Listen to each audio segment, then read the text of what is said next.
Always saying way too much and not enough. I got two moves, fuck the world or fuck some commas up. We've been going in so long, forgot who's got it out for us. Look up in the mirror and see a diamond who got out the rough. Bitch, I made it through, that's the sight you wait to see. Cause I never needed you, like the way you needed me. Back to the basics, I finally got it. And baby, I won't let them take it. I'm destined for greatness, mixed that with some places. And baby, you got you a star in the making, I swear. All these raindrops on my head, thought I would never see the sun again. Still remember when you said that sometimes you wish we never met. But baby, I'm still right here. Still right here. Angels and demons in my ear. Hard to relate to all my peers. Got a whole lot riding on this year. God forbid this shit don't pop. I'm a star looking at banks to rob. I know it takes a lot for you to make it live, but I gave a lot, so don't play me, God. Back up in the mix. Don't got time to post for pics. I'm just working on my shot until I forget how to miss. Yeah, back to the basics. I finally got it, and baby, I won't let them take it. I'm destined for greatness, mixed that with some patience, and baby, you got you a star in the making. All these raindrops on my head, thought I would never see the sun again.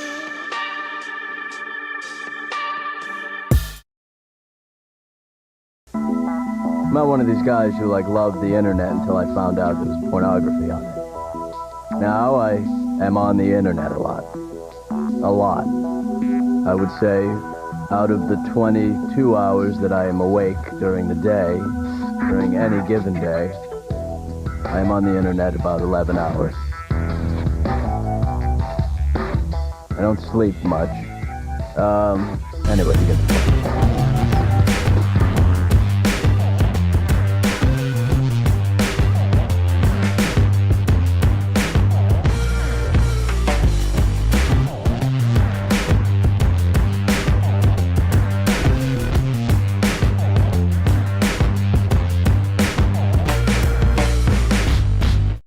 Welcome to WYCD Wicked, that stands for What You Can Do. It's your old pal Jake, and today I'm saying it's time to run. Never away from a fight. We're lefties. We don't do that. No. It's time to run for office. Or help somebody run. But the point is, we're entering into that season where actual long-lasting change is possible. We are standby. In a hey, got it. Oh, look too. We're entering into that season where we will be selecting the tools by which we shape democracy. And we want the right tools for the job. Now we're gonna do this job one way or another. I don't care if we got nothing but Lauren Boeberts in office. We are going to petition and protest and heckle and force our way into getting the legislation we need passed. But boy, it's going to be so much easier the closer we get to a progressive in office. Now look, that might mean you get a centrist Republican in office. That might mean you get a centrist Democrat in office. Given that I've made up a type of creature, there really is no centrist Republican anymore, but you get the idea. It might not be. You might find yourself shoulder to shoulder in the battle lines with somebody you don't like all that much. But you look around town and see that they are the best option for one reason or another. Fine. Don't waste your life in search of perfection. It doesn't exist. who are the very best representatives we have now? People like AOC, people like Rashida Tlaib, people like Ilhan Omar. Well, all of them have things about them that frankly annoy me. And if you, the people who I rely on to keep this program going, got into office, it would be inevitable that there would be something you would do that would annoy me. If I got into office, it would be inevitable that something I would do would annoy you. It's fine. It's all fine. We just need people in there who are more likely to do what we demand. And that is the true lesson we ought to learn from MAGA. Once they got people in office, they then forced them to do things to MAGA's liking. Now, unfortunately, these are also the least informed voting bloc in the universe. Unfortunately, they're the least informed voters ever conceived of. But it doesn't change the fact that they shifted that Overton window quite a lot. They got quite a lot of legislation passed that made the world a whole lot worse. We could do the same thing except make it better instead of worse. So it is time to run or to help somebody run. We're going to go over what you do, tie it into today's news. We're doing both, gang. Let me pull up this website right here. This really should be the only thing on my website. The audience convinced me to set up a website for WYCD, and they were right. Y'all were correct. That is the thing to do. But I haven't really made it a place that needs to exist outside of like the YouTube community tab. Now I think it's a good place for resources. Good place for you to bookmark. So that'll be my project tonight, is to make it a place for those resources that never change. I'm attempting to vamp at the moment. It's very helpful when you draw attention to that. So that I can show you this thing. Here we go. Check out this website. Now this right here is called Where Can I Run? It's in the description.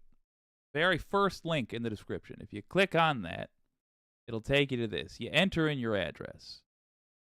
And you enter in your email and your birth year. And you hit next. And it shows you the places that you could run for office. I wonder if I can interact with it. I might be able to.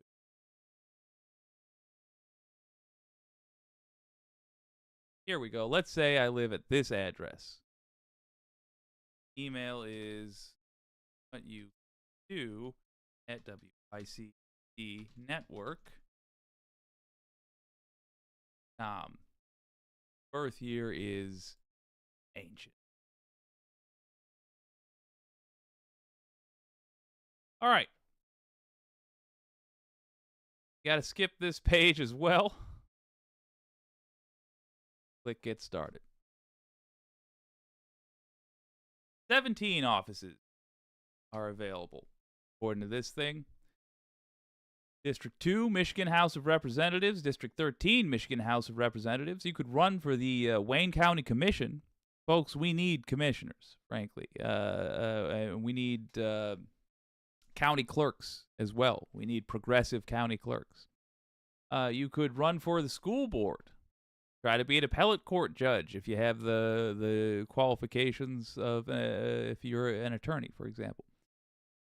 You could be the prosecuting attorney, register of deeds. At least you'd be getting familiar with the intricacies of running. Useful for the future.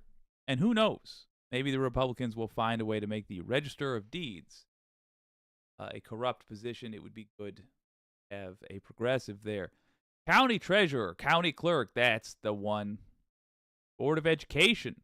Look at us. All of these are offices that are going to be up for election.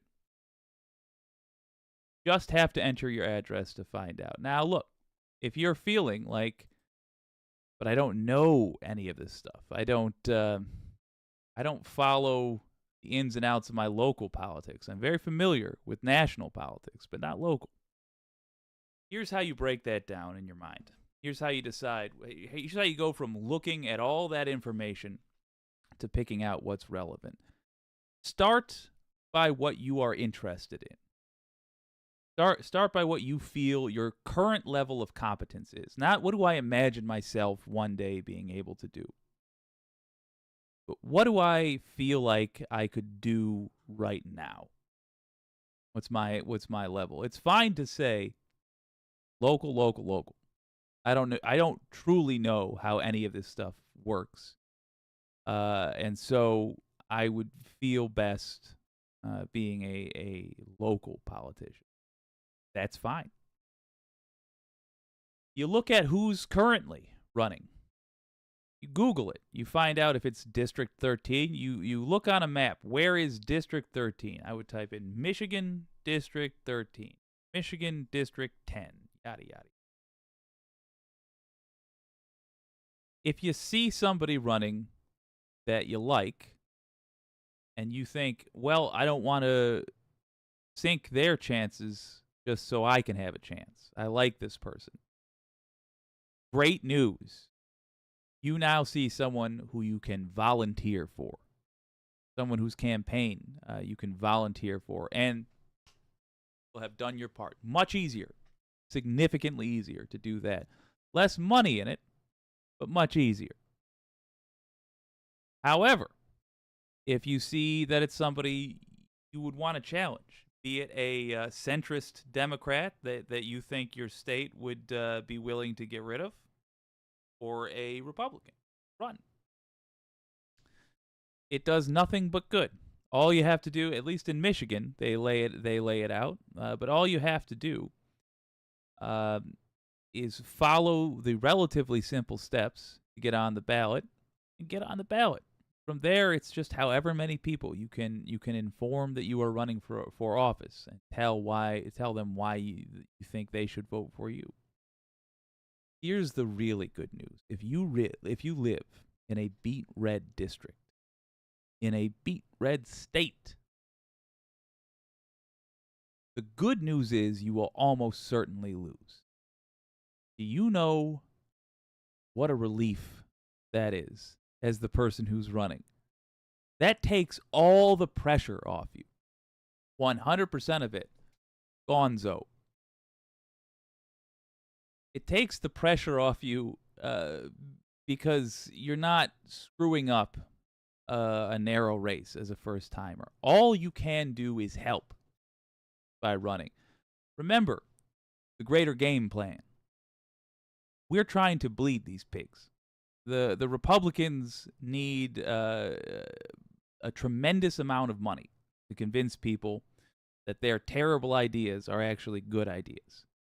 They need a tremendous amount of money to deal with the fact that Republicans are constantly voting for things that harm their constituents. And if they have to spend money to fight you, if they even have to spend $1,500 to buy some local campaign ads to keep the corrupt fill-in-the-blank Republican in whatever office, instead of getting you there, instead of having you there, that's $1,500 that's not going to go to a Trump ad.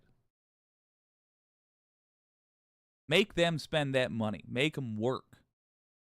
And again, if you've got somebody in your area already, if you've got somebody in what you consider to be your weight class of politics already, that's fine. That's a good candidate. Then help them. That's who to volunteer for. But don't fail to volunteer. Get involved.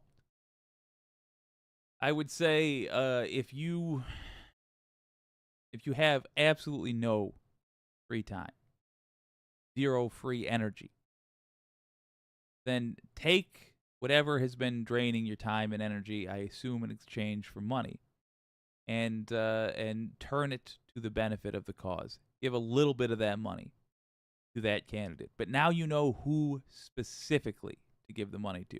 That's not all. So now you know how to make a decision about where to run and what to run for. You enter in your address, you see what's available based on where you live now, and you pick something. Then you go to that second link there, assuming that you have found a thing that does not have a candidate currently running that is to your liking. Go to that second link in the description. Here's what that'll do. That tells you how to run for office. It lays it out in rather plain terms. It's the candidate boot camp. We've been here before. Pull it up. It's saying 2022 on here, but fear not. It is universally relevant.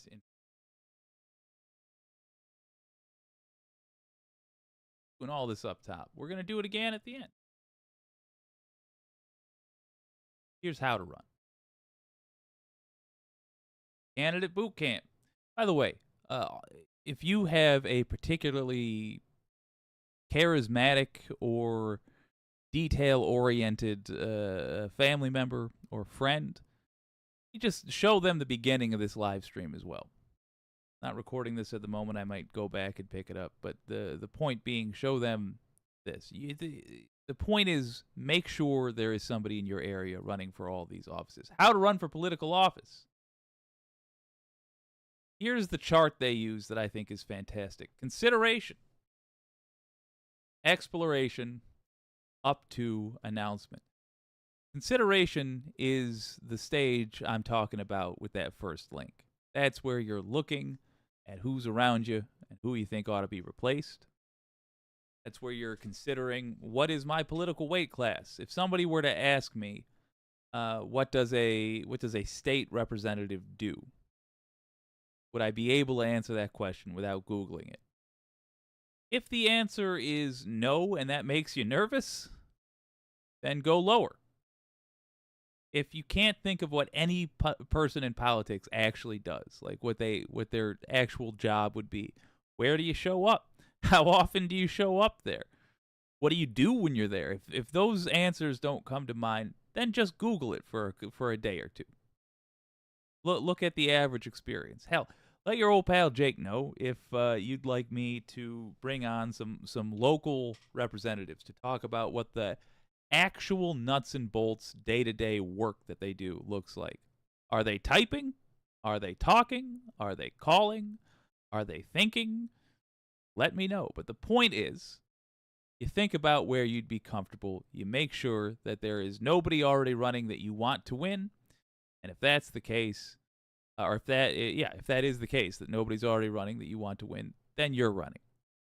Or someone of your choice. Next is exploration.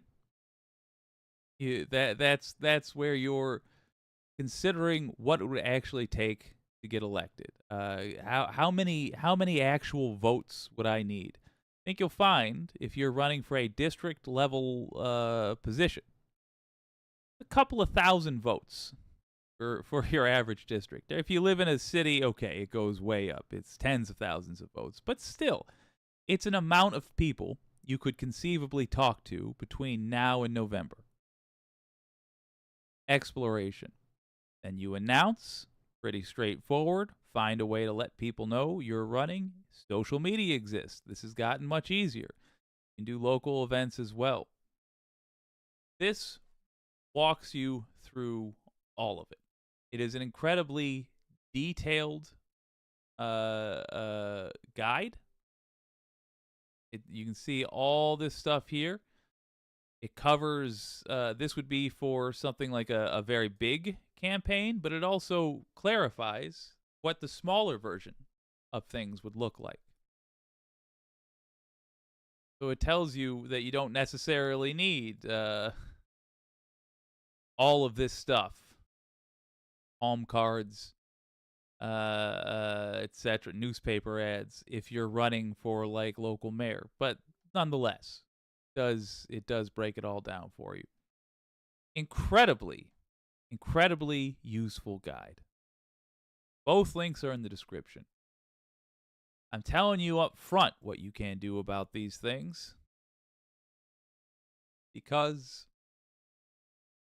like to show you who currently in power. You know, if you're sitting there thinking, I'm me, I can't run for office. I once pushed so hard on a poll door that it cracked a little bit, and then I got embarrassed, and I left through the emergency exit so that nobody would see me leaving through that cracked poll door. And I didn't realize that it had a fire alarm, and I set that off, and the whole building had to evacuate. And the real rub of it is I wasn't even in the right building. I had misread MapQuest in 2008. If that's you, please allow me to show you who some of the other people currently in office are. And ask yourself, would you really be worse than some of these folks? How about, would you be worse than an actual traitor to the country? Would you be worse than Lindsey Graham? The original Trump critic turned Trump sycophant, perhaps the most squirrely of them all, is Senator Lindsey Graham of South Carolina. Back in 2015, Senator Graham was running against Donald Trump for the Republican nomination, and he was about as critical as it gets. I think he's a kook. I think he's crazy. I think he's unfit for office. He's a race-baiting, xenophobic, religious bigot. He's a jackass. You know how you make America great again? Tell Donald Trump to go to hell. Yeah. Then after he lost the primary and Donald Trump became president, Graham did a complete 180. He wanted so badly to be close to the man in power, he was willing to humiliate himself to get there. In October of Trump's first year in office, Senator Graham tweeted about a round of golf he played with the president. Okay. Let me just pause for a second and be clear about what I'm saying. You could have no idea what a U.S. senator does. You could not be able to name how many senators there are in the United States. You could be the sort of person, and there are many in the United States, you could be the sort of person that doesn't know if it's fancier to be a senator or a representative. And you would still be better than that guy. I would still rather have you in office making decisions than I would Lindsey Graham. Because at least you would be honestly trying. And I'll tell you, no job is as easy or as difficult as it seems. Really, no thing is. But in particular, no job is. It's when people make fun of people who flip hamburgers for a living, they don't feel the grease burns. And they're not thinking about the annoying customers.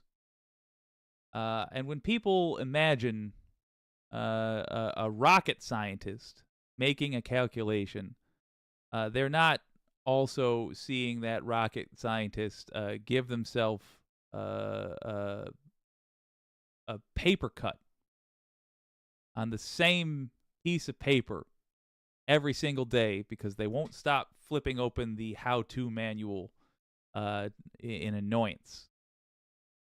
Point being, no job is as easy or as difficult as it looks. You will eventually figure it out, whatever it is you want to run for.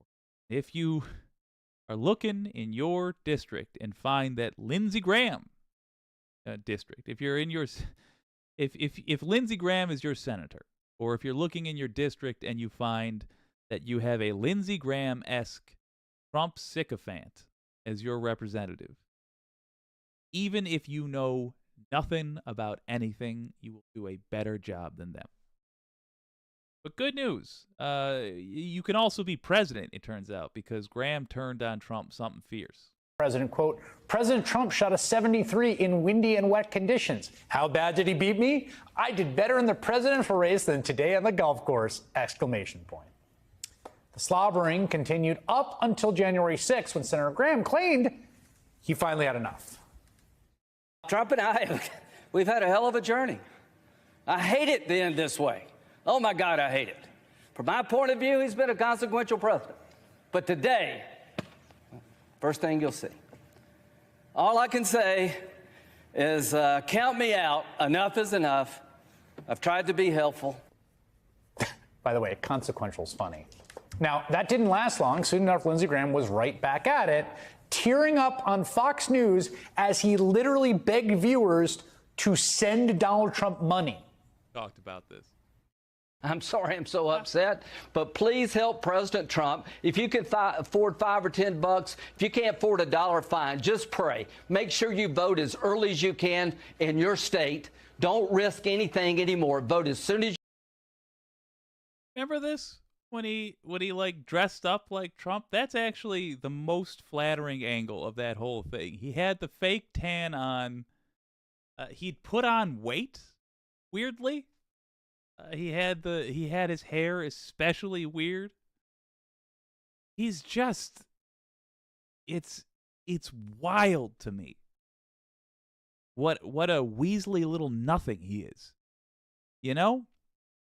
Absolutely wild. But yeah, there he is, shortly after having said that Trump was a traitor and blah, blah, blah, or whatever he was saying. Enough is enough. I'm out. Here he is begging America, give a billionaire money because we're in hell. You can pray for this country, pray for this president, and if you got any money to give it. Bro, come on. Now, 9 years into this routine, Lindsey Graham has flip-flopped once again. According to wild new reporting, Graham turned on a dime and, quote, threw Trump under the bus during his grand jury testimony in Fulton County, Georgia. Trump faces 13 charges in that state in connection with his efforts to steal the 2020 election. Let's be clear. By throwing Trump under the bus, what they mean is testified honestly. Are we calling that throwing under the bus? He threw Trump under the bus by telling the truth to authorities. That's throwing under the bus. That's where we are. Quote, Graham testified that if you told Trump that Martians came and stole the election, he'd probably believe you. He also suggested to the grand jurors that Trump cheated at golf. It got even weirder from there. After Graham was finished testifying, he bumped into District Attorney Fani Willis in a hallway and thanked her for the opportunity to tell his story. That was so cathartic, he told Willis. I feel so much better. Then, do recall that Graham did everything in his power to avoid testifying. He's a liar. To the astonishment of one source who witnessed the scene, South Carolina's senior senator hugged the Fulton County DA. According to one witness, Willis was like, whatever, dude. All of those crazy revelations come from a new book by journalists Michael Isikoff and Daniel Klaidman titled Find Me the Votes, a hard-charging Georgia prosecutor, a rogue president, and the plot to steal an American election. I'm happy to report that Michael Isikoff will join me for an interview about the book and all those incredible details in it on Tuesday night next week. So, Senator Graham, set your DVR. I'm looking forward to it. You're better than that. You sure are better than that. Links in the description. Run for something. Run for anything. Run for Senate. If Lindsey Graham is your senator, my God. You're better than that. And even if you lose, actually, frankly, particularly if you lose, you will be draining the resources of a party which must not be in power. Must not be in power. It's dying, thank God. The Republican Party is curling up and rotting. But it's dying in parts. We got to help it along as much as possible.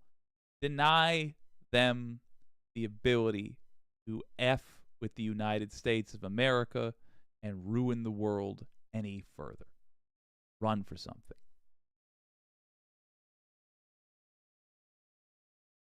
Let's see what the wicked community has to say.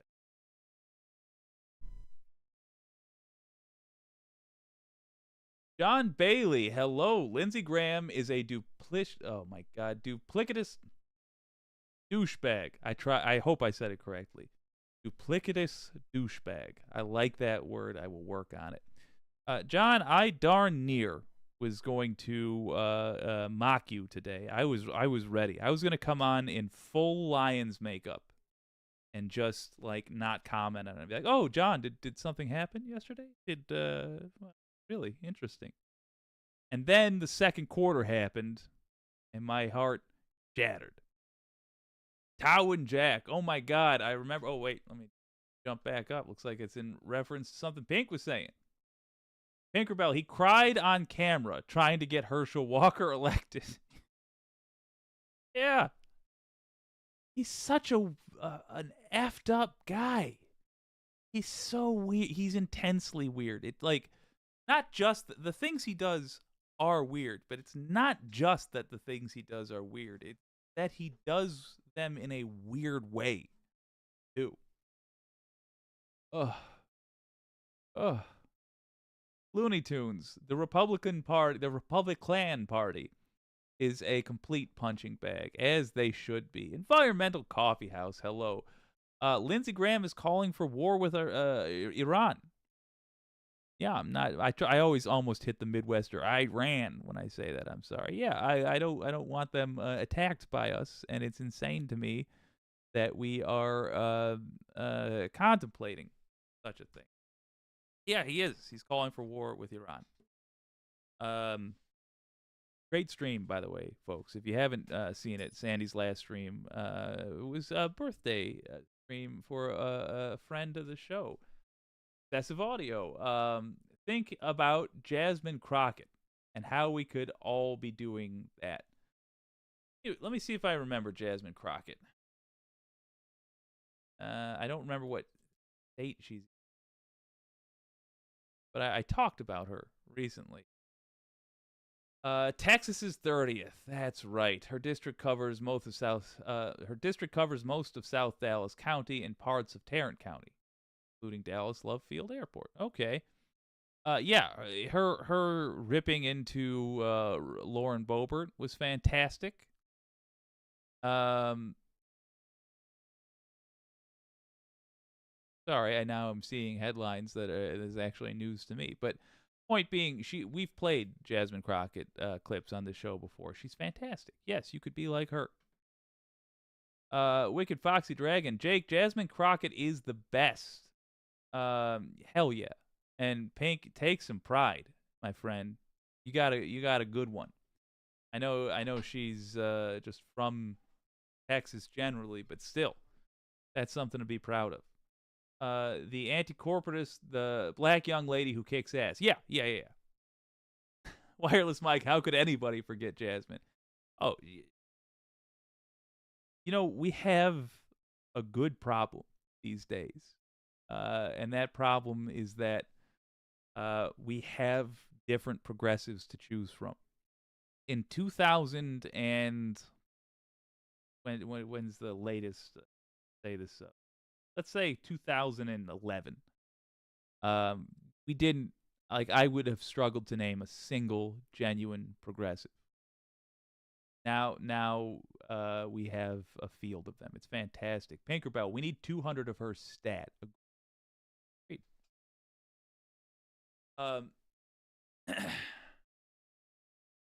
Let me pull up this other. Do a full Feldman on. I want. Oh, it's going to be relevant, though. Yeah, well, we were talking about Crockett ripping Boebert. Let's go to the Humanist Report.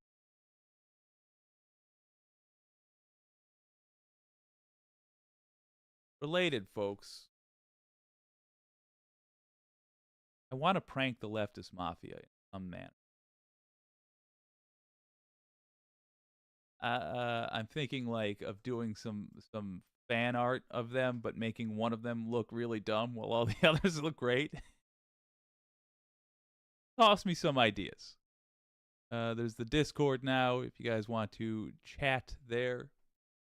But the idea is, how do I lovingly mess with the leftist mafia? I feel like it's been too long since I've lightly bothered them in a friendly manner. All right, doing a thing. Looking at the Humanist Report, you might recognize the host from the Leftist Mafia. Featured him plenty of times on this show. Really good, really good assessment of what's going on. Done mercifully quickly. I ought to take a page out of his book. But here he is, talking about something we were just going over on the live stream. Lauren Boebert, not doing so great in the polls. Why? Because she switched districts. Here's the deets.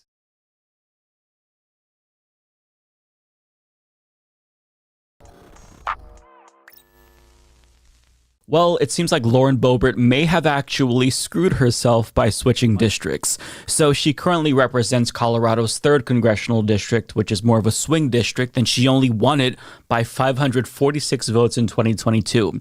But after Republican Ken Buck in CD4, the next district over, announced that he'd be retiring, she decided to abandon her old district that she nearly lost in 2022 and run in Ken Buck's, since it's a more solidly Republican district and thus a safer seat.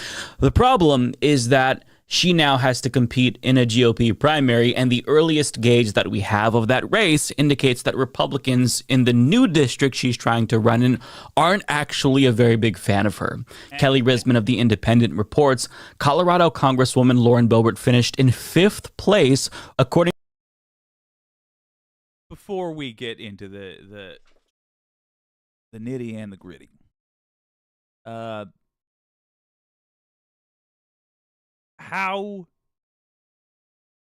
illustrative is it of the Republican mentality that she switches districts so easily? Now, admittedly, I haven't played that game. I haven't been a politician, yada yada. But the point is, her decisions were made obviously based on what will keep her in power, not what do the people she serves require.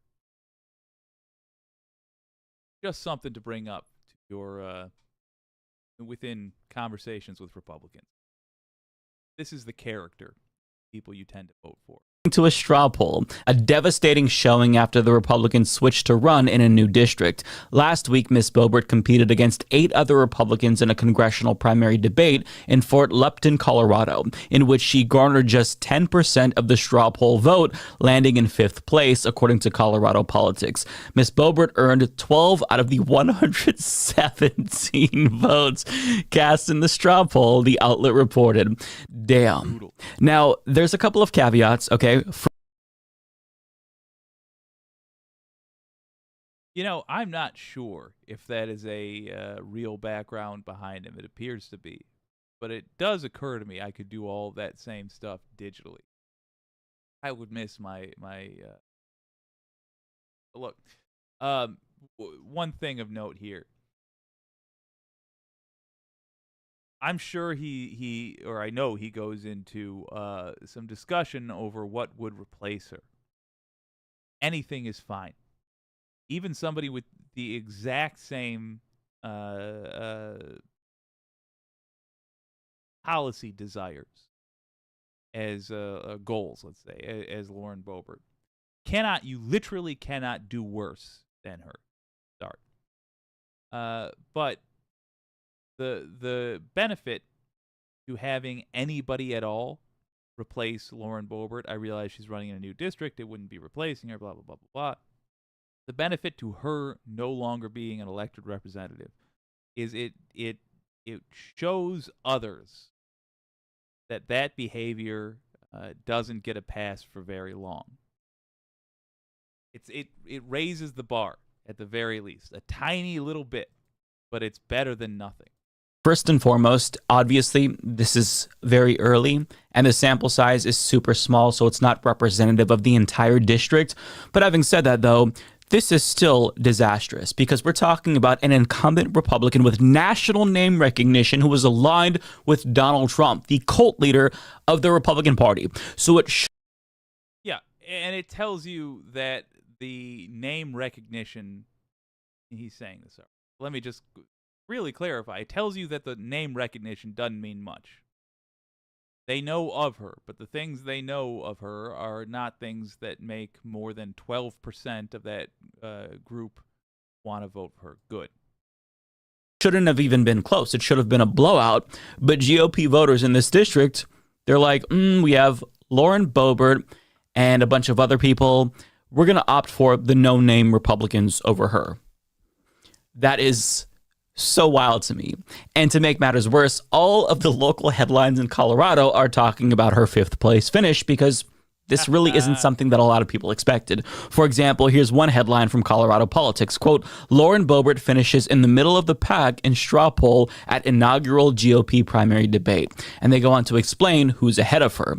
Quote, out of 117 votes cast, Logan County Commissioner Jerry Sonnenberg, a former longtime state lawmaker, led the straw poll with 22 votes, followed by former House Minority Leader Mike Lynch of Wellington, who received 20 votes, Douglas County filmmaker Deborah Flora at 18 votes, and House Minority Whip Richard Holtorf of Akron with 17 votes. Boebert got 12 votes, narrowly edging out former congressional nominee Peter Hughes' 11 votes with 3 more candidates. So I find this incredibly hilarious, obviously, because rather than going with MAGA superstar Lauren Boebert, Republicans at this debate chose to go with some obscure-ass county commissioner.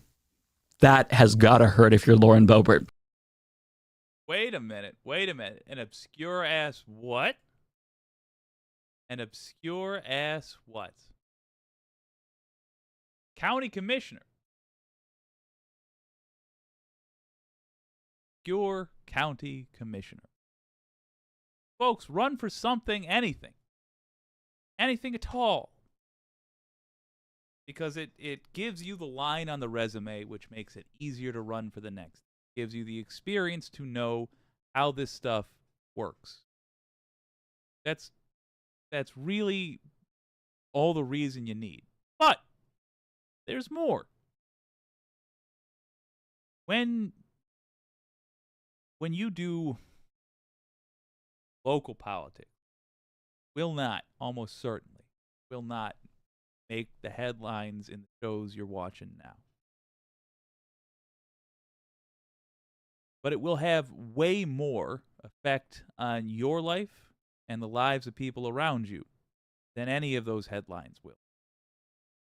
Just how this stuff works. It's less thrilling, but revel in that, especially if you're new to the scene. Revel in it. You are given an opportunity to run this and to do so in a semi-anonymous way. That's great. Go for that. And it might give you the opportunity to unseat somebody like Lauren Boebert down the line. Also, not forget how irresponsible you can be and still be a representative. Lauren Boebert gave a hand joe to a guy in a live theater. You know, she did exactly what Pee Wee Herman had his whole career ended for. She took out it in public. She missed a debt ceiling vote because she was late. She was caught on camera sprinting, trying to get there in time. She was just late. She was out having dinner. Wasn't that important to her. After she got caught doing that, but before that video got released, she put out a video saying she was protesting that vote. Then the video was released. That is the behavior of somebody who would be fired from the bowling alley where her first husband got arrested for exposing his to an underage girl. That's a behavior of somebody who would lose their job at that bowling alley. And it is also the behavior, apparently, of a United States representative. If you think you can do at least that good, you can limit yourself to giving just one public hand job caught on camera. If you can limit yourself to only occasionally missing incredibly important votes because you were out to dinner. Tried to say the word dinner and messed that up somehow. You were out to dinner. Good. You're qualified. Don't let the fanciness of the position scare you off. I don't care if you're living in the back of your truck at the moment. You're qualified. We all are. You care enough to watch this show. You care enough to, in your free time, take an interest in politics. That's more than she did before she got into office. You have the ability, links in the description, run for something. Or support somebody who you believe in. But if you don't have either a plan to run for something right now, or someone who you're going to volunteer your time or donate a little bit of your money to, if you don't have them in mind right now, now's the time. And you start both of those things the same way. You go to you go to the link in the description, type in your address, find out what's around you. If there is nobody that you see who you deem as being worthy of your support, that means you are being called to office. If you can think of nobody who is worthy of your support, that means you're being called to office. But get involved, because our lack of involvement has given us Lauren Boebert. Looks like she's going to be gone. One hopes. But there will always be the next one until progressives are in power.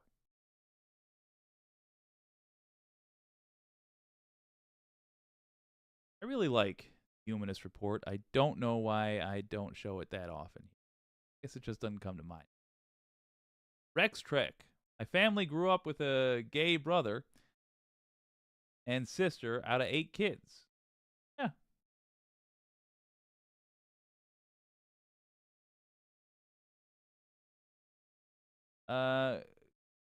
Looney Tunes. My brothers and dad are Republican. That is so interesting. Be curious to talk about that.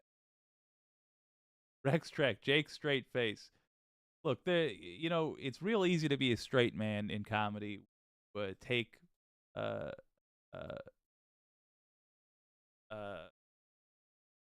full 5 minutes to understand a joke. The anti-corporatist, Jake, it was her next to her friends with a person filming her running. That I would believe. Unbelievable.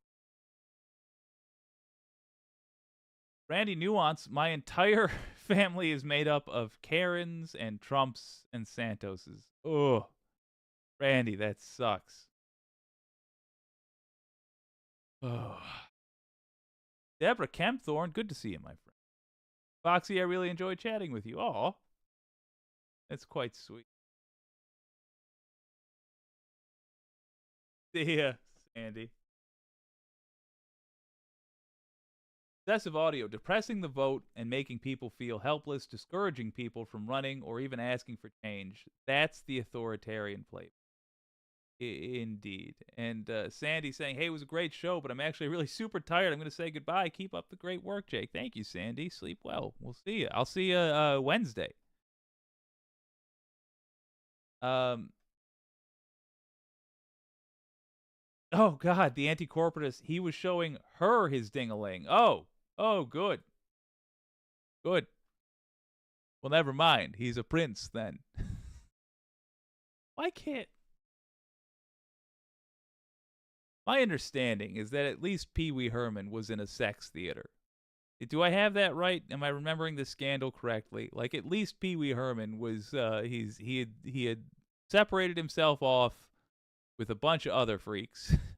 And, it said, let's all go to the place where we take our wangs out and flop them around. That to me is fine by comparison. The bowling alley thing, the Beetlejuice thing, these are places where, I mean, admittedly, there's usually not a sign like hanging up somewhere, but I like to think there's an unspoken agreement that no genitals will be flopping about on account of it's indoors and it's either for bowling or showing of plays. But Republicans don't seem to get the message when they want to mess around with the genitals. My God. Wicked Foxy Dragon, not a freak. Show me a man who doesn't play with his equipment. I mean, look, especially men, but really all of us are just gross monsters. All human beings are just disgusting creatures. But there's a time and a place to be disgusting. Yes, is my only point. Got to be disgusting in lines. The anti-corporatist in Colorado, that sounds kind of far north for that kind of family behavior. Okay. I'm getting corrects on the Pee Wee Herman thing. Good. Wicked Foxy Dragon. Absolutely, but I try to control myself in public. Exactly. Yes, thank you. That's all I'm saying. God, the bar is not very high. Doesn't even have to be. You could barely trip over it, frankly. But it can't be. It can't be subterranean. Ugh. That next. Speaking of having the bar, just in the like the core of the earth. You know who we're going to talk about. I frequently try to get him to sue me. One hopes he'll see the show one day and be dumb enough to step on that particular trap. Matt Gaetz. Continuing with the theme that you should run for office because you are better than what we've got. I give you Matt Kid Diddlin Gaetz.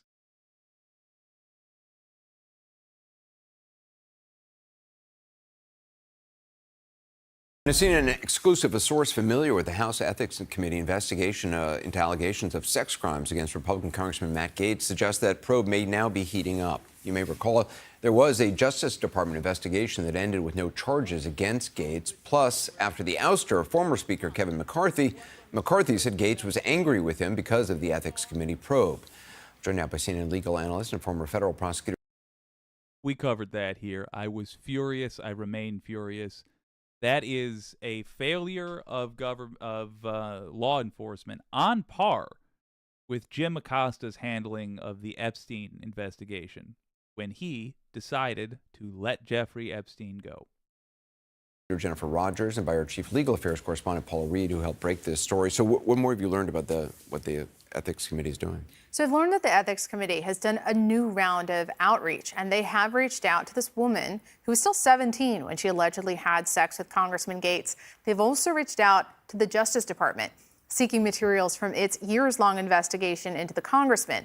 Now, the investigation into the congressman actually began under Trump-appointed Attorney General Bill Barr. It went on for several years, expanding beyond the allegations of just sex with this underage girl to also look at possible sex trafficking, possible lobbying violations, as well as... Real quick, let me give you the details that Joel Greenberg admitted to and told police. They wrote it down and then did nothing with it. Here's what happened. Gaetz and Joel Greenberg Venmo'd a 17-year-old money so she would prostitute herself for these gentlemen. Now, I'll be honest with you folks. I don't care about prostitution. I think that's a fine trade to be in if that's your skill. Good. Folks need it. Lord knows he's not sweet-talking anybody into bedroom. I'm also fine with drinking. I'm somewhat fine with smoking. If you're an adult, Those are adult things that adults can choose to do. Want to sign up for the military and be a soldier? That's fine if you're an adult. If you're not, you are called a child soldier. That's not fine.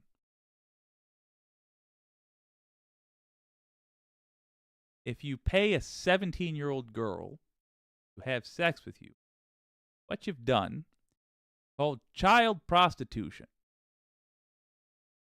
That I am not okay with.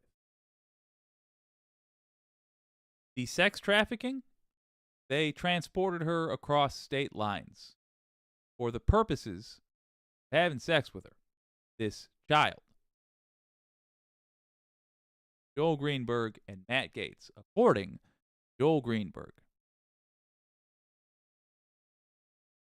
That, ladies and gentlemen, is child sex trafficking. Which, that scummy guy right there appears to have engaged in. Obstruction of justice. But last year, we broke the news that he would not be charged. They did not pursue charges. And in response to the fact that the Ethics Committee is looking into what DOJ did, as well. No. I interrupted, rather, an important thing. Listen to this chain of events. Expanding beyond the allegations of just sex with this art. Now, the investigation of the congressman actually began under Trump-appointed Attorney General Bill Barr. Went on for several years, expanding beyond the allegations of just sex with this underage girl to also look at possible sex trafficking, possible lobbying violations, as well as obstruction of justice. But last year, we broke the news that he would not be charged. They did not pursue charges. And in response, God, look at that face. Oh, he makes it so easy to hate him. to the fact that the Ethics Committee is looking into what DOJ did, as well as reaching out to this woman, the congressman told us, quote, those allegations were not true, have not been true, and the people who spread those lies have been exposed, indicted, and imprisoned. And Jennifer, does the DOJ have to comply with the committee's request for documents? They do not, and they probably will not because nothing was ever charged here. So materials that are gathered as part of a criminal investigation are deemed confidential. So I'd be surprised if they give them really anything worthwhile. They can do their own investigation. They can go out. All right, let's just pause there for a second. The charges were dropped, which means the DOJ is unlikely to share the information they gathered. That means that politicians will have to gather their own information. All right? We got that.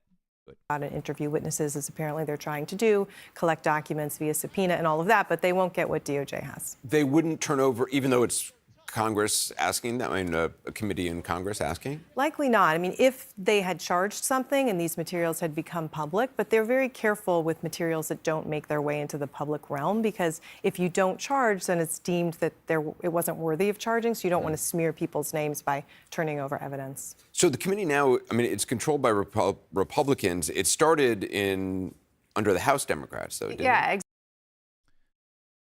We're about to go into something very important. I just want to, let's just keep the chain. Exactly. It started in 2021, but then when the Justice Department investigation became public, they decided to yield to the federal probe. But then when they decided to yield to the federal probe, in other words, to stop doing their investigation. This is after we saw what happened with the January 6th committee. Ask yourself something. Who, by and large, are law enforcement made of? Are they made up of left-wing folks, or are they made up of the very most conservative folks in the United States? Does law enforcement tend, we're talking generally here, do they tend to vote for Republicans or Democrats? Okay, neat. Do people who vote for Republicans tend to play fair, tend to respect the law, tend to obey the rules? No. From now on, when there are any Democrats at all on any committee at all, they must not yield to law enforcement on anything, because law enforcement F's up. Law enforcement keeps giving passes to Republicans. They will generally give a pass to anybody who is powerful, but especially if they're Republican. Maybe, I happen to think this, maybe it's an intentional bias. Maybe they think, I don't want to weaken the country as a whole. I'm a Republican. I don't have ethics, so I'm not going to even pretend in my own heart to be following ethics. I'm just going to let this good old boy go. After all, she was 17. She's practically an old maid in my eyes. I'm a Republican. Child sex trafficking, I love that. I'm a Republican. All right, you get what I get. The point being, being less facetious, there is, less jokingly, at the very least, an unconscious bias. Don't trust that. Don't yield to law enforcement. It doesn't hurt things to do your own probe into this activity. In fact, it makes it embarrassing for these folks when you find things that they failed to. I give you the January 6th committee.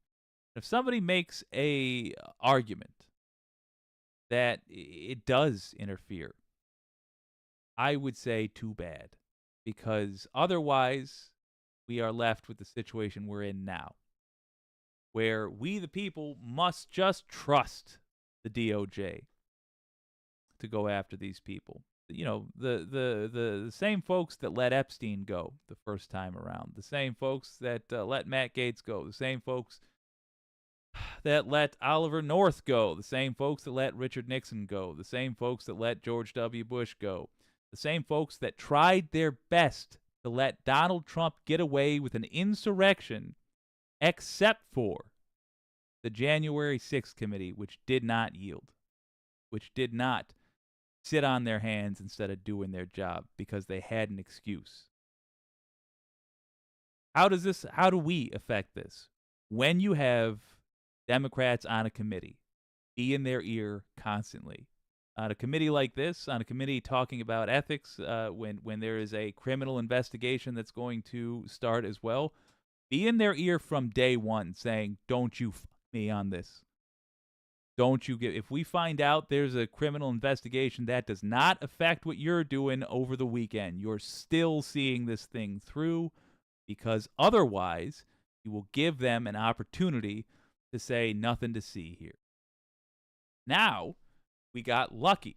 We got very lucky, because Matt Gaetz did the only thing that will cause a Republican to pursue anything resembling justice, which is Matt Gaetz made an enemy of the Republicans. He challenged their power. So now, for very corrupt reasons, they are reopening a legitimate ethics investigation. Good. See it through. When the federal investigation wrapped up last year without any charges, this was revived. And Gaetz has told people privately he blamed then House Speaker Kevin McCarthy for allowing the ethics probe to be resuscitated. And McCarthy has said publicly that he thinks Gaetz's frustration over this ethics probe is why he led the push, right, to get McCarthy out of the speakership. But you see, even in a post-Speaker McCarthy world, this investigation not only continues, but it appears to be ramping up. I want to ask you about the E. Jean Carroll civil defamation trial in New York. The former president's going to be back, or expected to be back in court tomorrow. Is he going to actually testify? That's a great question. So my sources tell me that he is still. So look, if you pay an adult prostitute to go on vacation with you, and you and your buddy do a lovely Eiffel Tower for the whole weekend, you're more qualified for public office than Matt Gaetz. More power to you. You're a job creator. Fine. So long as the prostitute was of age, you're more qualified than Matt Gaetz. Here's a bonus round. If that prostitute that you hired wasn't in any way using funds that were donated to you for the purposes of a campaign, if you didn't pay her with those, Congratulations. You're more qualified for office. Matt Gaetz.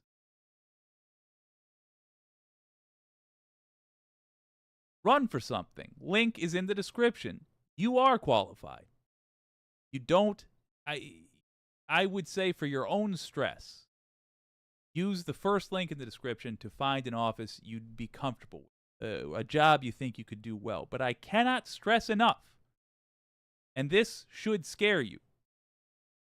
No matter how unqualified you are for any office, there's a 50% chance that a Republican is in it, and therefore you are more qualified than the person who's currently doing the job. Run for something.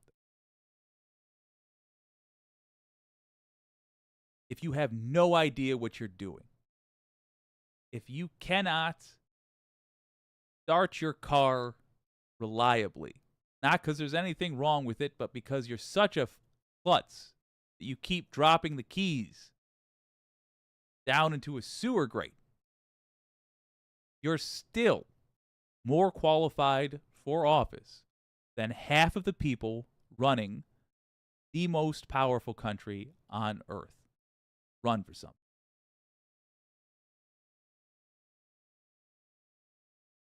I mean every inch of that.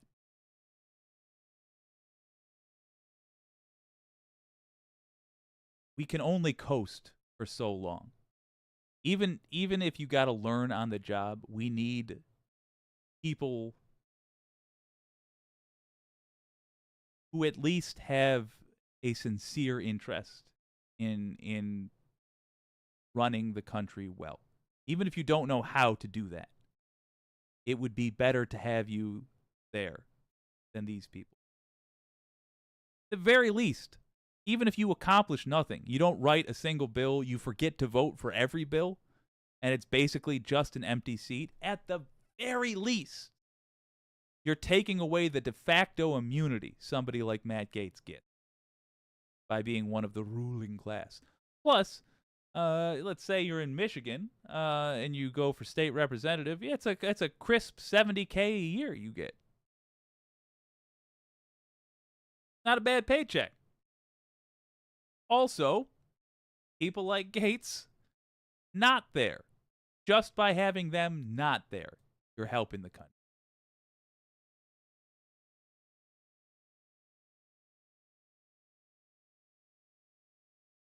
Wireless mic. Matt Gaetz. Wireless mic. Matt Gaetz, if the Mighty Mighty Boss Tones were a Nepo baby. Well put. Looney Tunes. Eiffel Tower. What is that, Rex Track? What is that? Spit roast? Yeah, it's a classic spit roast. But it's with a high five, is my understanding. Hence, in tribute to the French.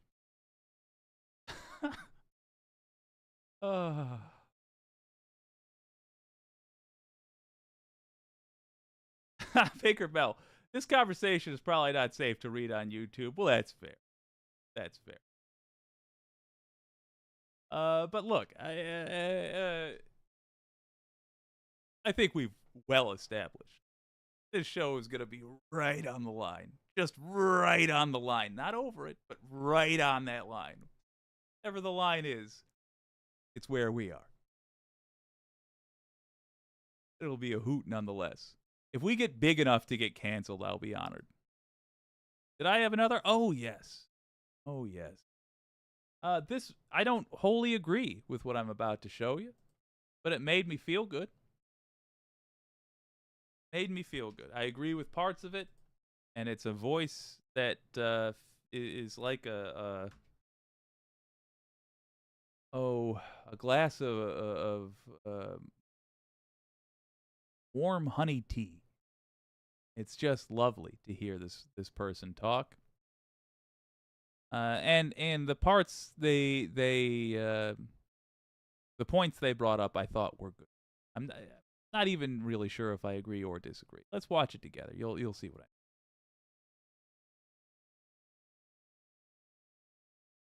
mean. So Greg Abbott, traitor that he is,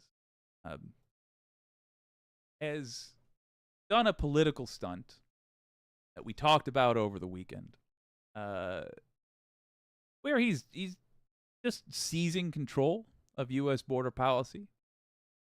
I'm obviously not a big fan of that. My suggestion at the time was that Joe Biden should simply take all of his power along the border away and say, per your request, because you said the federal government wasn't doing anything, and because your party refuses to pass any legislation, what I'm going to do is take control of the border and handle it myself.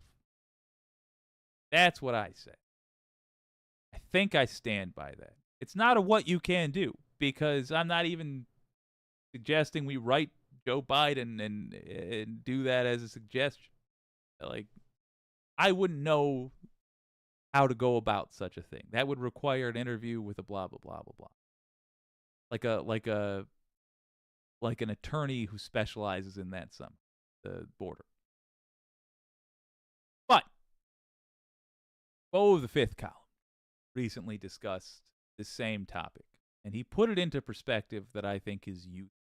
I think I've got what you can do about it now. Here's Bo of the Fifth Column breaking it down. Well, howdy there, Internet people. It's Bo again.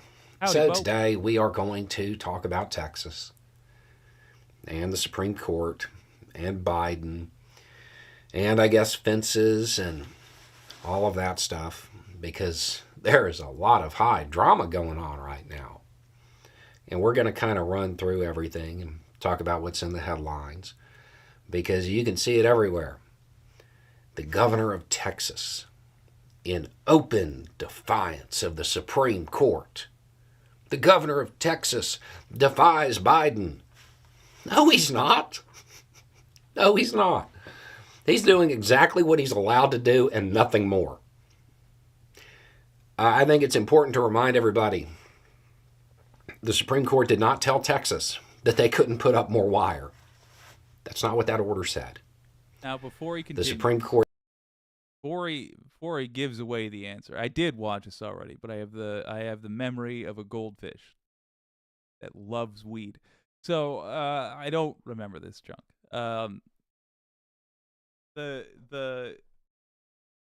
I understand correctly, they said that Texas must allow the fence to be taken down, not about putting up more, but about taking down what is there. They must allow it. He said, no, we will not do that. How is that not defying the court? That is what I want to know. For the record, I want Bo to be 100% correct here, because we got enough to deal with. And this is artificial drama, and it is, as I said in the last thing, it's designed to do exactly what it is doing, with me at least, which is snatch our attention away from other issues. But okay, tell us, Bo, what did the order say? It said the feds could cut through the wire. Yeah. Well, he's shaking his head there, but I'm sorry. That's where we disagree. Yeah, it's exactly what I thought it was. It's not nothing. It said the feds would cut through it. / cut it down? I mean, yes, it could destroy what is there, as it should be, because it killed somebody. It's not nothing. But, you go on, Bo. You're a wise man. I want to learn from you. Not in defiance of the Supreme Court. He's not defying Biden. He's not defying the federal government. How? In what way? But all right, go on. A lot of this commentary is making him appear way cooler than he is to his base.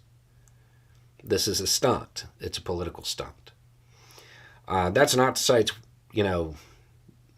completely absent of risk, because there is risk. But it is not a country on the verge of civil war. I think it's important to remember that this is talking about a park, I don't know, maybe 2.5, 3 miles, maybe. Fairly certain that this is more of a political stand than a military one. That being said, the feds want access to that park, and I think they're supposed to get it tomorrow. Texas appears to be saying that they're not going to allow that. That could go sideways. Doesn't have anything to do with the razor wire. That could go sideways. So that's what we were talking about. And I'm sorry, it has everything to do with the razor wire. Access to the park to do what? Take down the razor wire. But yes, the point being, the butting of heads here is over what authority does Greg Abbott have. I'll tell you, I can say this with certainty because the Supreme Court said it. Within this country, the law is that Joe Biden has the authority here. The federal government has the authority. A decision was made. Razor wire's coming down. Greg Abbott says we will not allow that. That is rebellion. Shame that it's never over anything honorable. It's always over the right to harm somebody brown. It's never, United States, over the right to help somebody. Never willing to fight for that. Always willing to fight for harming others. Wild. I'm ruining the tenor of this, though, because he's, as I recall, about to make a great point. So let's get to it. Here's the point. Foe of the fifth column, bring me down. Because anytime you put people with conflicting orders around each other and they're both armed, you have a risk of things going badly. Right. But I would hope that that situation is avoided. When this is all said and done, it's going back to court. That's what's happening. And even the governor has said that. The governor of Texas has even indicated that. The commentary you're seeing, it's not really accurate. There is no defiance going on. There's no open defiance. There's a lot of talk, just like there's always a lot of talk. And they are riling up the far right. And they're doing this because they're trying to distract from torpedoing the border security bill. The one that, the bipartisan one that got put together. The very legislation that, yes. They don't want to answer questions about why the Republican Party is trying to scrap it. Because they want the border in its current state for the next year. Because then it scares people and they think it will help Trump. That's what this is about. I'm going to let him bring it home. But that, I think, is where the focus needs. Greg Abbott did a great job of grabbing my attention and a whole lot of other folks and putting it on him. I would like a president who takes less crap. I would have preferred that Joe Biden take the form of Dark Brandon and show up in person at the National Guard post and say, guess what, Jack? You all work for me. Come on, we're going to go cut down that wire. Who wants to do it least? You? You're the one who's going to cut it down. That or you're under arrest. You decide. That's what I would have preferred. But what Bo is talking about here, so often what we are doing is not about what will make us feel good, but what will achieve the best results for the world. I do this from a very American-centric point of view because, A, that's where I am, and B, frankly, we're the biggest problem right now. To my shame. And I apologize if you're from elsewhere looking in horror at what's going on here. We're trying, man. We're trying. But It is about doing the most good. And here, Bo is talking about the grander strategy. Republicans just actively made the border less safe. They've admitted to this publicly. Here we are talking about a different border issue. We're not on the verge of civil war. And when the right starts playing into stuff, please understand that when liberal outlets get out there and they start screaming that, he's in defiance of the feds and, talking about federalizing the National Guard and all of that, you're helping him. You're helping him make his case, not hurting him. You're making him appear way cooler than he is to his base. This is not a big deal. They put out some more fence that the feds are allowed to cut. That's his big act of defiance thus far. Anyway, it's just a thought. Y'all have a good day. All right, I'm going to talk about what we should do, what we can do and should do in the immediate. But I refuse. Let go of the petty fight, too, Like if somebody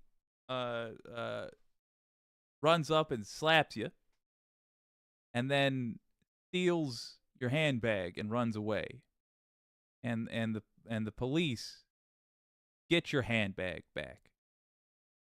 Fine, it's fine. The harm has been undone, but you see him a year later. You got to slap that bitch. Let's make sure I'm still live. Reconnection successful. Like I'm still alive. No, the point being, joking aside, the point being, I want to pursue the petty and well, because I think an example needs to be made. So here's the deal.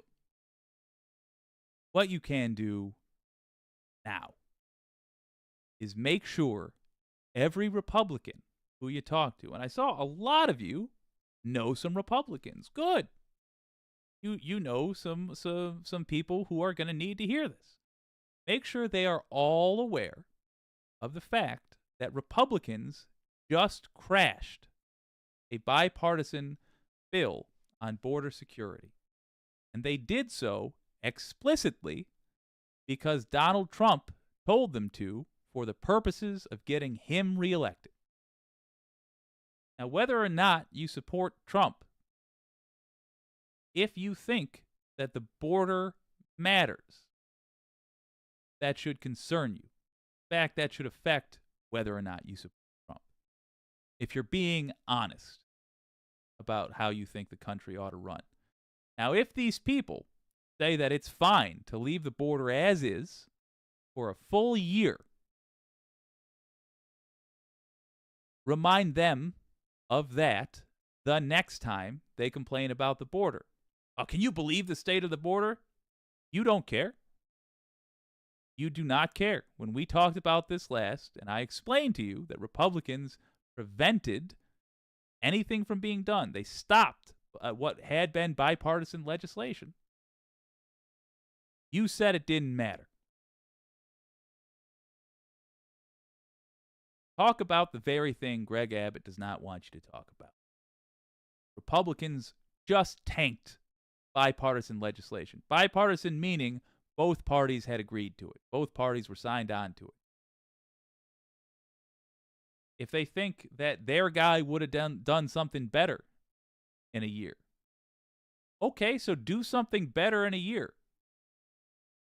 Why does that mean you have to crash this in order to make the other guy look bad? So you acknowledge he wasn't bad. You just wanted him to look that way. People who weren't paying attention. Was it you a minute ago, person I'm talking to? Were you the one who wasn't paying attention? Because I just informed you of what happened. And it's almost as though the group you keep voting for relies on the fact that you won't know what they're doing, that you won't follow what they're doing in order to convince you of things. So if I asked you, without having had this conversation, how was Joe Biden on the border, you'd say bad. They want open borders. Well, they just tried to close them. By your parlance, they just tried to close them.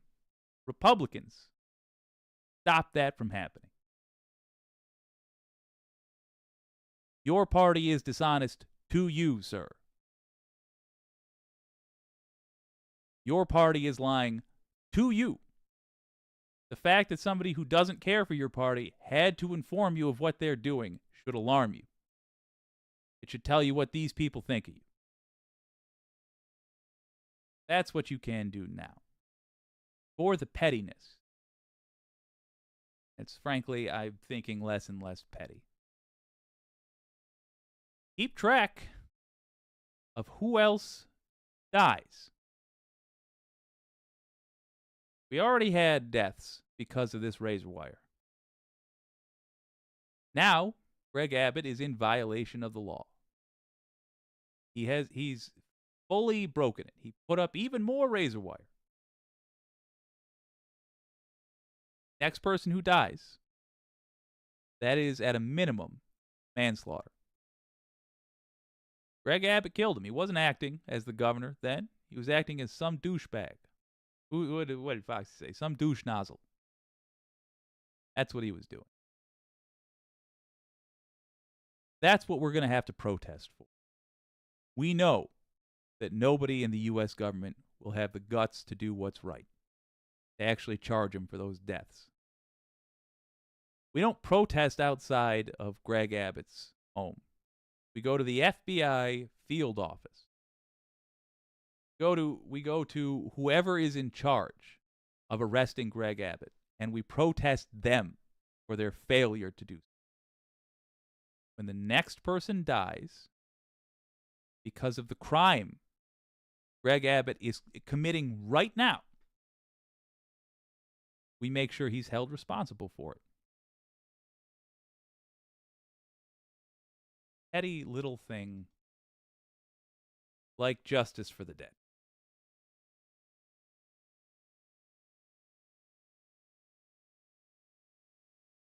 Let's see what the wicked community has to say. Donald James, good to see you. I grew up around right-wing propaganda, but I broke free from it, so I believe and expect, I love you, man, other people to use their brain also. I agree. Yeah, I grew up around, strange as this is going to sound, centrist propaganda. That's every bit as insidious. This status quo is not only fine, but must be protected at all costs way of thinking. And it took me years to get out of it. I understand, at least in part, what the struggle is. And I admire you, Donald James, for having the chutzpah to have an honest look at the world. I would love your advice, generally, on how to get other people out of this. I'm working on the centrist end of things. I really am. But we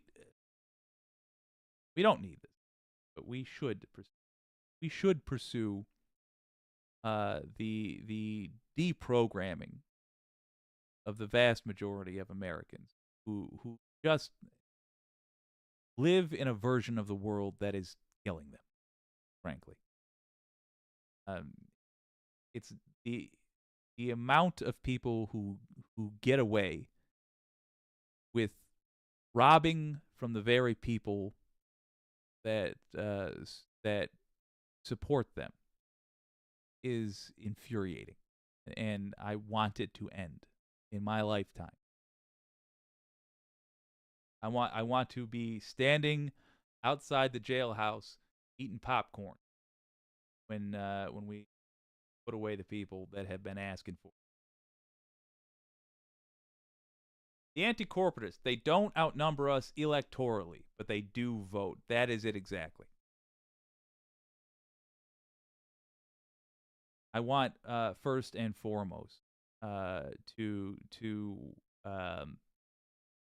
change that in the leftist culture. Always, always vote. Even if you can't bring yourself to vote for Biden, then don't vote for Biden, but don't you dare stay home. There's no such thing as a protest of staying home on election day. You're just saying, don't pay any attention to me. Deborah Kempthorne, did you see the video of all the military tanks, etc., being brought into Texas by train yesterday? I didn't, and if they were, I don't think that's related to the border, frankly. There would not a fight between. I'm not a military fella here, but I know Republicans and Democrats very well. An actual fight where violence was done to achieve a goal would not happen because somebody gave an order. It would happen because one group of guardsmen got too mouthy around another, who got too hot-headed, and they started punching each other. Or maybe even they got hot-headed. Somebody tried to be John McClane, and then they started shooting it. But the point is, it would happen against the orders of whoever sent them there, or without the orders of whoever sent them there. It would be a giant clusterfuck. It's possible. It is possible, but I don't think there's preparation for a large-scale whatever. Simply because if Abbott were to say, "Nuh-uh, we're stopping you by force," it would look bad if the response was instant tanks. Like, oh, we were ready for this. Really? Why were you ready for this? I'm just saying, from the point of view of politicians. They view things first and foremost in terms of, oh, well, what will the papers say of me? Randy Nuance, I really am a rhino. Nick Sabia, I hope Trump is not elected. Let me be clear about something. He lost to Joe Biden before the January 6th coup, obviously.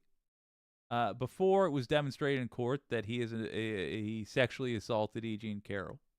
Before the nightmare that is the documents case. And since then, I'm going to use both fingers for this one. Since then, said the nun to the priest. Since then, how many anti-vaxxers on the side of Republicans have keeled over because of COVID? They die at higher rates from this disease, which has not gone away. I can't stress enough. COVID's here every bit as much as it has been since the pandemic. We just have vaccines now. But Republicans largely don't. That's not true, actually. But the largest chunk of people who don't get vaccinated are Republicans. It means they die at higher rates. I'm not saying we don't have to fight like hell in November. We really do.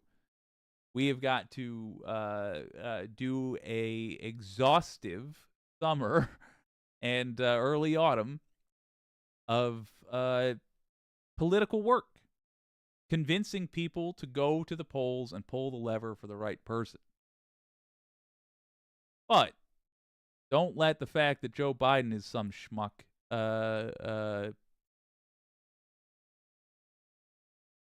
break your heart all that much, because Donald Trump's,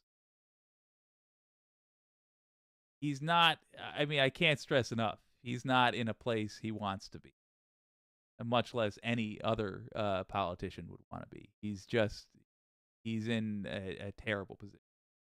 I don't think since 2020 he has convinced at all a significant number of people to say, I'll vote for him. I voted Biden last time, but this time I'm going Trump.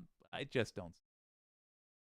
I'm sure if you put all Americans into a sieve and really search, you might find one, but they're not operating in reality. The fact is, Republicans are literally a dying breed. They've decided to not get vaccinated. They are older, an older crowd necessarily. Means they're more vulnerable to COVID. Means the lack of vaccination is more deadly for them. And there have been a whole lot of Trump scandals. And we're not even in the Georgia election interference case proper yet. We are about to be. We're a couple months away from it. But boy, do you remember how people were talking about Trump during the Jan 6 committee?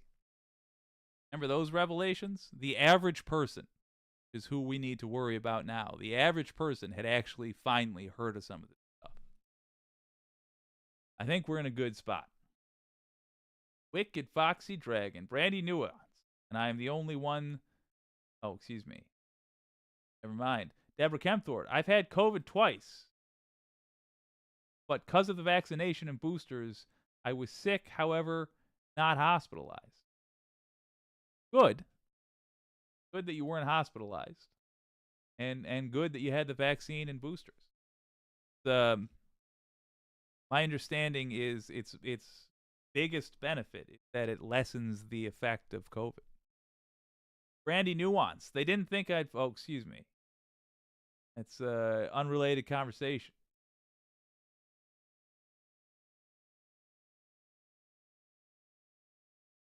Brandy Nuance. I'm registered in Bobert's district. Oh, get her. Get her. That is a satisfying vote you will cast. I would recommend, if you can, in the primary, unless there is a progressive... Well, I might consider voting in the Republican primary, but I don't want to advise you on that. I'm not as familiar with that district and who else could be. But certainly, you have opportunities to F with Lauren Boebert. I hope, says Donald James X, Trump doesn't get elected either. Just be prepared when the hammer of truth comes down and he does get reelected. I'll be prepared. You're talking about something that Matt was also talking about, which is to be ready if and when the worst happens. Yes. We really ought to have learned from 2016. You're quite correct. I think we should prepare for all scenarios. We should be a bunch of Batmans here, getting our plans ready for everything.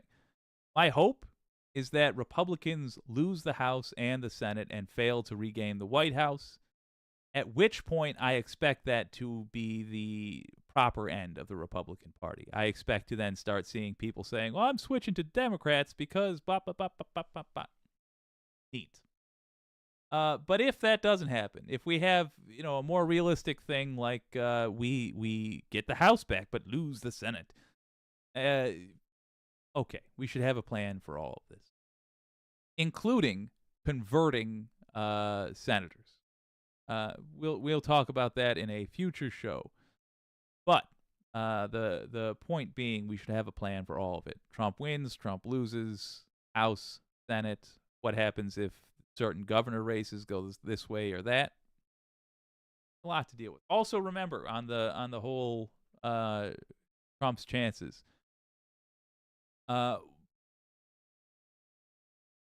was gonna say gerrymandered Wisconsin, but that's somewhat nonsensical. My mind just flipped out. The abortion issue is what I was trying to get. The Roe vs. Wade getting overturned has massively affected lives at this point. It means people will have actually felt consequences of Trump's decision and appointments. Donald James X, the one thing I don't want is any excuses if Trump does get elected, especially for those who voted for it. Agreed. My word, Pondering Politics. First of all, love your channel. Folks, we've had him on here before. We've showed their clips. If you're not watching Pondering Politics, give it a watch. Fantastic YouTube channel with the very kind $10 super chat. Keep up the great work, Jake. Thank you, brother man. I will. Donald James X. No bitchin' is what I meant. Yeah. We should. At this point, nobody, at least living in the United States, has an excuse for not having at least a vague sense of what's going on. Randy knew I'm gonna skip that as well because it's a different conversation. Okay, I didn't post the link for clips today. I'm gonna go back to doing that again, but since I forgot to do it, we're just gonna roll on without it. Mars Falcon, until the country shows that raw racism and hatred of the marginalized and downtrodden isn't a viable party platform, they will not stop. Half of the voters think it is great / not worth voting against. Exactly. I'm at the exact same place. Here's how it happens, though. This year is when we show them. We have to accomplish that. The plan is to win the House, Senate, and White House. We get the trifecta again, 2024. If we are able to do the work and one office at a time, win the campaigns, that will do it. I have seen historically how those in power respond to their power waning. Here's an example. In the 90s, there was trauma from Ronald Reagan. Ronald Reagan beat the piss out of the left 2 terms. And then his vice president got to be president. That's how popular he was. The vice president was George H.W. Bush. He wasn't very popular. He lost to Bill Clinton. But the damage was done by that point. There had been so many losses that 2 things happened. One, on the right, there was room for Newt Gingrich, who is the father of the kind of politics you and I have to deal with today. The kind of awful, you cannot talk sense to these people. They cover up their ears and go la la la. That kind of politics. 2, the Democrats utterly changed who they were. The Democrats of today are a through and through pure neoliberal party. Ronald Reagan was the person who really kicked off neoliberalism in the U.S. Government. And Nixon tried, but Reagan's the one who accomplished it. And Bill Clinton was a neoliberal through and through. From that time until now, we have had nothing but hardcore neoliberals. Hence the reason why Elon Musk gets to decide if your favorite social media platform exists anymore. You know? Why Jeff Bezos and Musk were racing to space. Huge losses, historic losses, sustained losses, importantly, affect the way parties behave. These people who run the politics of the United States, they do a bunch of scams, but they're really only good at the one, you know? They've really invested everything into the one, the getting elected and doing stuff that way. They will change their tune. Republicans will suddenly start being a lot more open and a lot more accepting if they lose so thoroughly. Having a 1-term president followed by a 2-term president from the other party, followed by historic losses in the House and Senate, that'll change the way they behave. It's not an easy thing laid out ahead of us. We got to convince a lot of people not to vote for Republicans. We have a lot of work ahead of us. But the lay of the land is this: the Republican Party is losing money, in part because they are so corrupt that their money keeps going to Trump and Boebert and Carrie Lake. Think about Carrie Lake draining money from Republican donors for a job she didn't get. She went on a tour, staying at Trump hotels. with donor money. We do this by fighting aggressively and constantly. We exhaust these people. You all go out and preach. Convince at least a couple of Republicans that voting for, a couple of Republican voters that voting for Republican politicians is not in their interest. Run for something. Use the link in the description. Make the Republican Party exhaust itself trying to fight a war on too many fronts. We won't all agree on everything, but we will all agree things ought to be better. Criminals shouldn't be running this country. Run for something. Links in the description. This has been WYCD Wicked. That stands for What You Can Do. My name's Jake.